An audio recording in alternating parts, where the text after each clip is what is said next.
Good morning, everyone. My name is Colin, and welcome to my Skoolie. It's a cold morning up here in the mountains. I got up here after work last night. I got off work really early, so it really wasn't that late.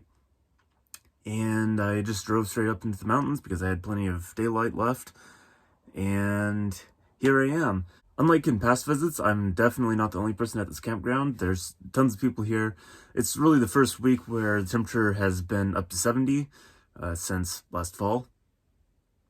So of course everyone wants to get out, but even in the middle of the week like it is right now, there's just tons of people up here, which in some ways is great, and in other ways we have to be a little bit more careful.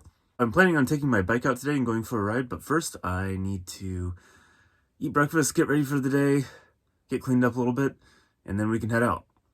Well, it's the next day. I didn't get the bike out as I had originally planned, but before I take the bike out and go on an adventure with it, I just wanted to show you what it is. So there it is, my beautiful 1990s bicycle. So it was one of these Costco specials that my parents got me when I was, I think, about 12. And it doesn't have any suspension or anything. It was originally advertised as a mountain bike, but over the years I've actually bought two new bikes. The first one was a bike that was actually out on the East Coast. And right before I moved back, it was stolen. Didn't actually make any difference to me because I was planning on selling it anyways, and it was only worth like $10. It was just an ancient, semi-rusted out 70s road bike.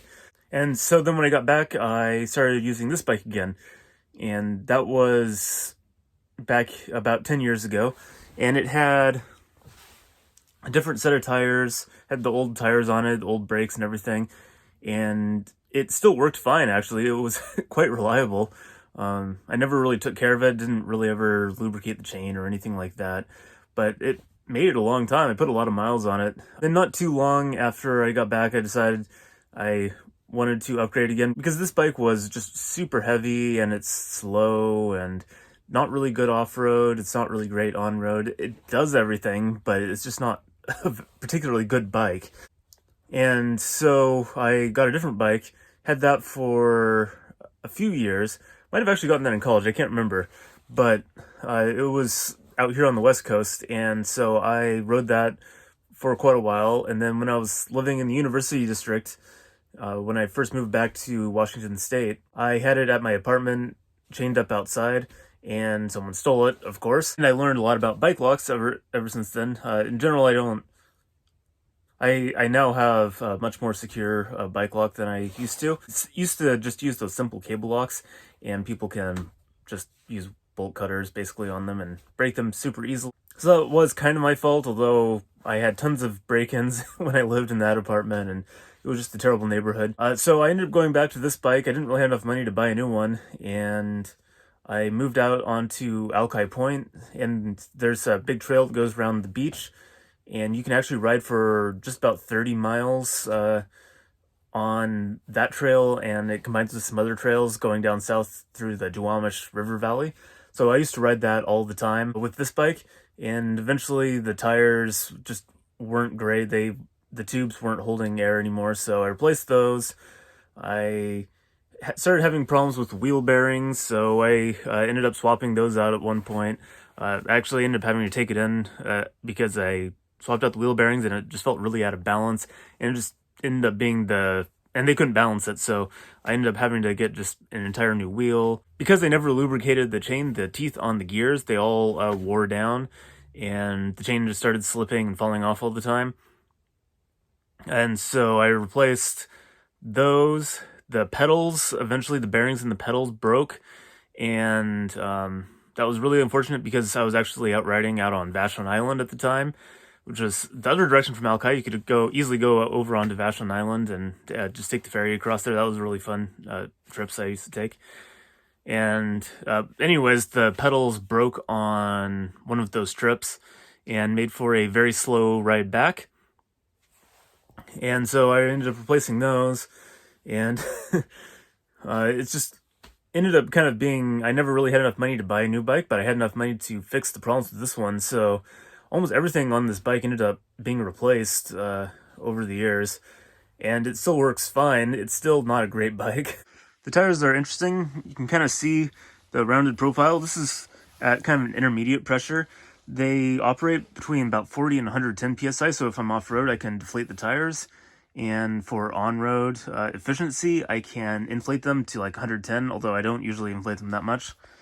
The only problem with those tires is that the steering on the road gets really dodgy at higher pressures, and the ride is incredibly rough at higher pressures. Like, it's just punishing. I mean, I don't really mind being uncomfortable a lot of the time, but it can get just really bad. So I tend to keep it around 80 psi, and then when I'm off-road, it can go down to about 40 or 50. I don't usually go down quite that low, because when you're on-road, those low tire pressures, the tires start kind of flexing while you're steering, and it gets really dodgy again. So I usually keep it around like 50 for off-road, and then around 80 on-road. And so I think I'm about 60 right now, and we're just going to go down some gravel roads, so it should be fine. But the steering is still extremely twitchy. The bike is extremely slow for longer distances. Even when I was riding like every day, doing like 20, 30 miles, I don't think I could ride at a more consistent pace than averaging about 7 or 8 miles an hour. I mean, the bike can do like 15, I think, if it's in top gear, but that's really pushing it, and you might have to have a good tailwind behind you. On the other hand, I've also parked this in really sketchy areas and locked it up, and no one's ever messed with it because it's just an old bike and it's not worth anything. Let's take it out on some of these roads out here and just see what this area looks like. All right, I am ready to go.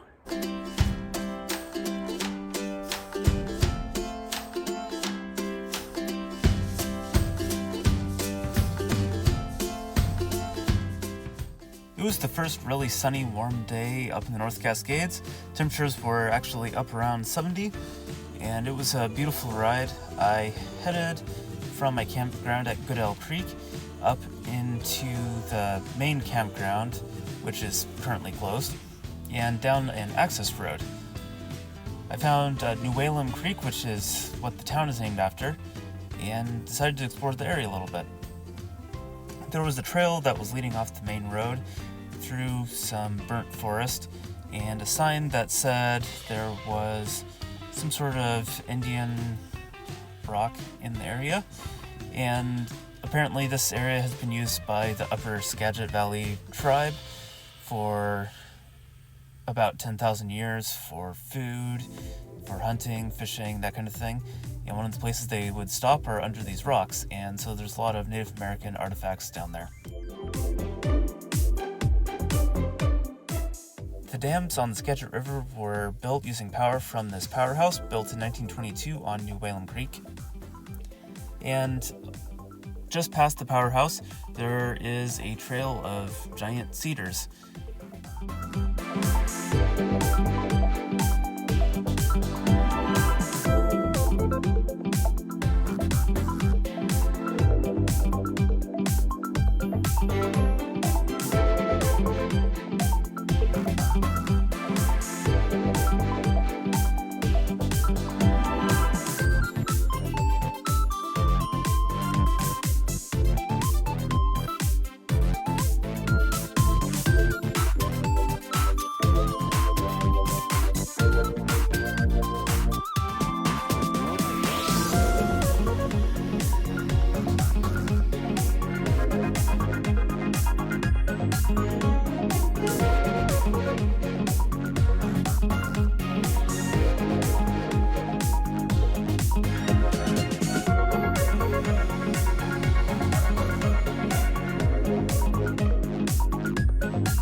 The town of Newhalem was originally accessed primarily by the steam train, which last ran in 1957, and this is an old turbine from one of the dams. I headed down a trail that is on the other side of Highway 20, and it leads up into the mountains, passing through a group campground in the process.